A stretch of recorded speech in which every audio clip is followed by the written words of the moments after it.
Você está no canal Eu Estudo a Lição com o pastor Samuel Camilo. Hoje é terça-feira, dia 27 de fevereiro de 2024.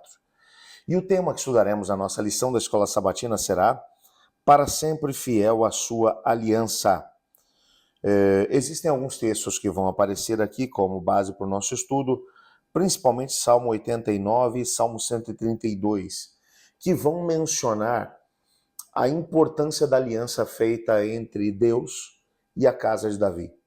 O Senhor Deus, quando chamou Davi para poder ser rei, quando ele foi ungido para ser rei, com o passar do tempo, Deus fez algumas promessas a ele, de que se ele e os seus filhos fossem fiéis à aliança que Deus havia feito com a nação de Israel, que da descendência de Davi viria o Messias, viria aquele que se estabeleceria sobre o trono e que nunca mais haveria qualquer tipo de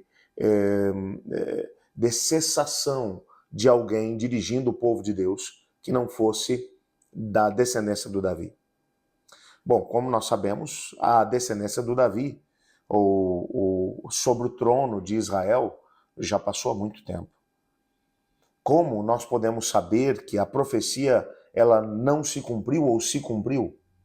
É claro que quando olhamos para Cristo Jesus e vamos especificamente para o Evangelho de Mateus, nós descobrimos, Mateus no capítulo 1 vai deixar claro que Maria, mãe de Jesus, foi escolhida porque era noiva de José. Porque José era o descendente direto de Davi.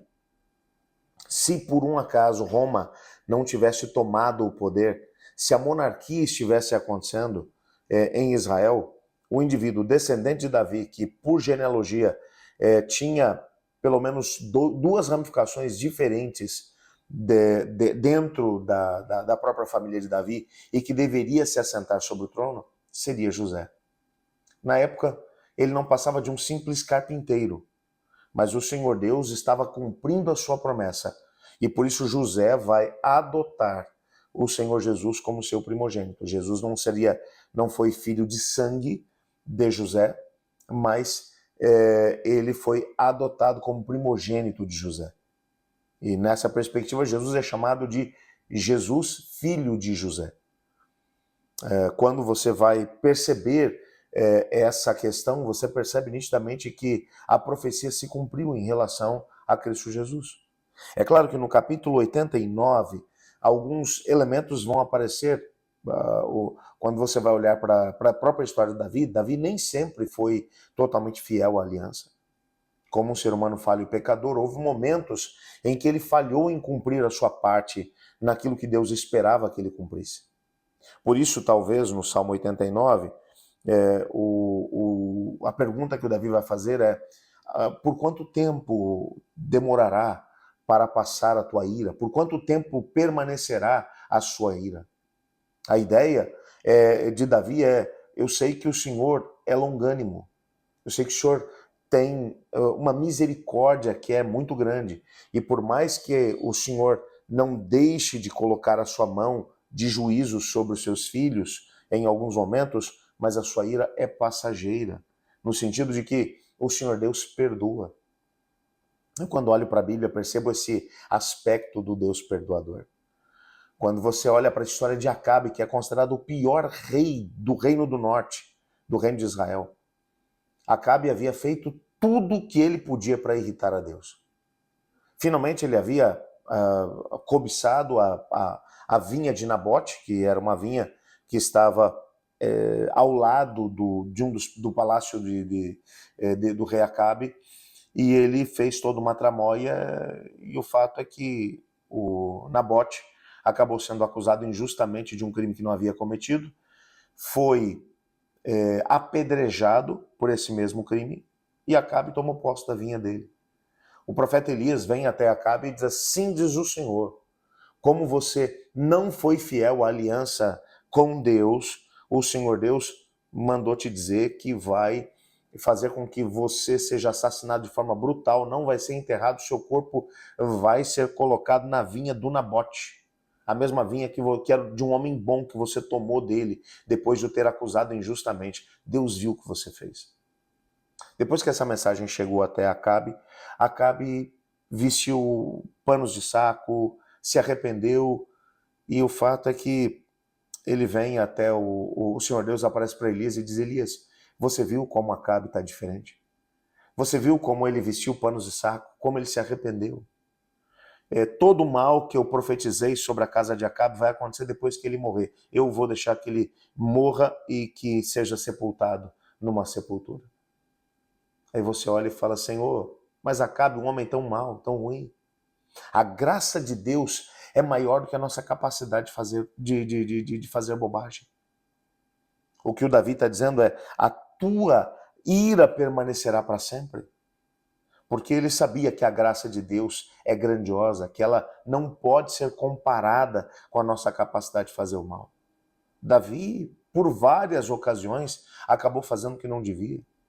Em alguns momentos foi parcial, em alguns momentos demonstrou favoritismo, em alguns momentos ele acabou fazendo algumas coisas que irritaram a Deus, como quando ele fez um censo, tentando mostrar o poder e a força que ele mesmo tinha, e se esquecendo de que todas as vitórias dele tinham vindo da parte de Deus. Momentos como o que ele teve com Betseba, cobiçando a mulher de um dos seus generais, depois mandando matá-lo para ficar com ela. O Davi não foi um homem perfeito e a Bíblia não poupou os erros do Davi. Ele foi totalmente parcial com os filhos, não os repreendendo. Isso trouxe sérias consequências para eles. Quando você olha para a história de Davi, você vê muitos erros, muitos erros. Mas a graça de Deus esteve sobre ele. Em alguns momentos, o castigo de Deus veio sobre ele. Mas ele aprendeu as lições que ele deveria e permaneceu fiel a Deus dentro daquilo que Deus esperava dele. Quando ele falhou, recebeu o castigo, mas ele sempre voltava para o caminho do Senhor. Ele nunca abandonou a mão do Senhor, sempre esteve segurando nas mãos do Senhor. E isso nos ajuda a poder entender uma coisa extraordinária a respeito de Deus. O Senhor Deus, ele tem piedade de nós. Eu gosto do texto de Pedro, no capítulo 3, a partir do verso 9, Pedro vai dizer: o Senhor não se atrasa em fazer o que ele prometeu, mas ele é paciente convosco, não querendo que ninguém pereça, mas que todos cheguem ao arrependimento. A graça de Deus é demonstrada através da sua paciência conosco. Mesmo quando nós já não temos paciência mais com um pecador, o Senhor Deus continua tendo. Somente quando o indivíduo ultrapassa uma linha da qual ele já não consegue mais voltar, é que a graça de Deus acaba se afastando do indivíduo. Mas até lá, a graça de Deus continua existindo. E Jesus, o Messias, foi descendente do Davi. Não porque Davi fosse perfeito, mas apesar das suas falhas. Eu quero orar junto contigo, clamando a Deus para que a graça dele também possa estar sobre nós. Obrigado, Senhor Deus, por tua palavra, pela certeza que temos da tua graça maravilhosa que pode ser colocada sobre cada um de nós. Ajuda-nos a viver embaixo dela. Em nome de Jesus que oramos. Amém. Amanhã continuaremos o nosso estudo da lição da Escola Sabatina e o tema que estudaremos será Rei Eterno de Poder Inigualável. Eu estudo a lição e você?